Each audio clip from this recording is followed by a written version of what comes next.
Hi everyone, দেখো আমি ready হয়ে নিয়েছি। এখন বাজে 4:20। একটু বেরোবো, যাব মঙ্গলবার হাটে। মানে মঙ্গলবারে আমাদের এখানে না একটা হাট বসে, যেখানে মোটামুটি সব কিছুই পাওয়া যায়। তো টুকটাক কিছু কেনাকাটি করব, তো সেই জন্যই যাচ্ছি একটু হাটে। তো দেখো বেরিয়ে পড়েছি, আমি আর কাকি যাচ্ছি, আর একজন যাবে, পায়েল, পাশের বাড়ি একজন।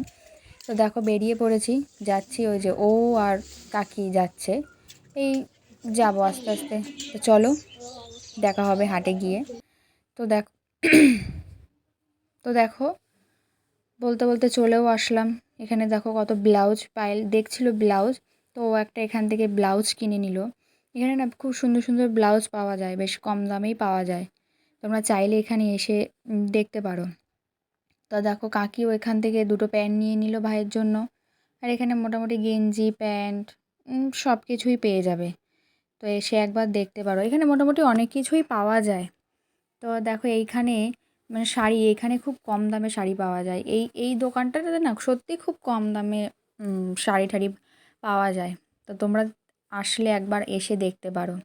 তারপরে চলে গেছিলাম একটু সাজা জিনিসের দোকানে। আর এখন তো শ্রাবণ মাস চলতে সব সাজা জিনিসের দোকানে এখন সবুজ চুড়ি, সবুজ কাচের চুড়ি, সবুজ কাচের চুড়ি। তাই কাকি বলছে, মাম্পি নেবে? আনছি, না না আমি নেবো না, তুমি পরো। দেখো সব দোকানে এরকম করে ঝোলানো, মানে কোনটা ছেড়ে কোনটা নেবে। তা পায়েল দেখছিল কিছু, দেখতে দেখতে ও কিছু কিনে নিল, টুকটাক কিছু কিনে নিয়েছে, নেওয়া হয়ে গেছে। আর দেখো এখানে কত কিছু পাওয়া যাচ্ছে হাটে। মোটামুটি সব কিছুই পাওয়া যায়। আর বৃষ্টি পড়েছিল বলে সেরকম একটা হাটও বসেনি। তো দেখতে দেখতে আমি টোটোতে উঠে পড়লাম। তা চলো, টাটা।